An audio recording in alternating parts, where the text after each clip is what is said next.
Can you hear it? I'm not even like next to him. I'm gonna have to change the garbage too because it's quite full. And the only person home right now is Claude, and he is honk shoe me. So he might wake up though when I change the garbage.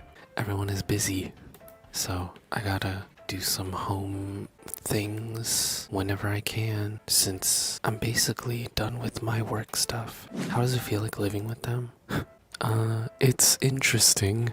The thing is, everyone in this B&B, we all snore. Everybody. So, honestly, that's kind of nice to know because, you know, it's not like anyone can pin blame if it's like, oh, I couldn't sleep because someone was snoring. Bitch, everyone snores in this place. So, I mean, the loudest is obviously the one you're hearing at the moment. And this is like normal so far. You guys have not heard the peak of his snoring. I don't even know if I should call it snoring actually, but you know, I don't know if I want to talk about it while he's sleeping. I'll ask him first. All I know is I'm not the loudest one. So, yeah, living with a bunch of guys is a lot. Back then, I also at one time lived with a bunch of guys too. And it was also, well, at that time, it was actually pretty awful. This is fine. It's like whatever, you know? Things might not be that organized, but it's temporary living. I don't know if I've ever talked about it. Back when I lived with a bunch of guys, it was like, I think I only did it for like half a year before I basically was just like, enough is enough. Because the living conditions weren't that great. And there was a lot of us in a small space. There was limited hot water. No, they did not wash their dishes.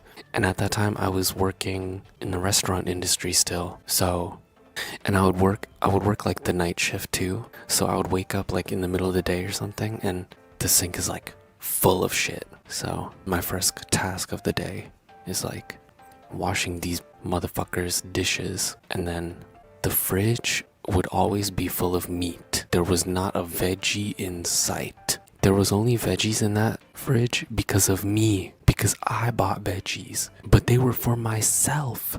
It was only meat and eggs in that fridge. Crazy shit. I mean, mind you, I don't even talk to any of these people anymore. It was something. Yeah, that was real male living space moment. And there was like limited bedrooms too. Obviously, I took a bedroom, albeit it was small, but you know, better than the alternative at the moment. Yes, college dorm, but somehow worse. A college dorm. I would have preferred a college dorm over what I was going through at that time. That was a long time ago. Obviously, I'm okay now. I've worked hard and, you know, I live in my own apartment, etc. But it was pretty awful back then. Yeah. So, living with these guys here in this B&B has been fine. It's been very fine.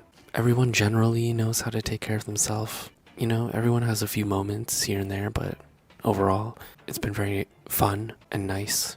Of course, things might be a little bit different if we were actually, you know, fully living here together, but this is like temporary housing.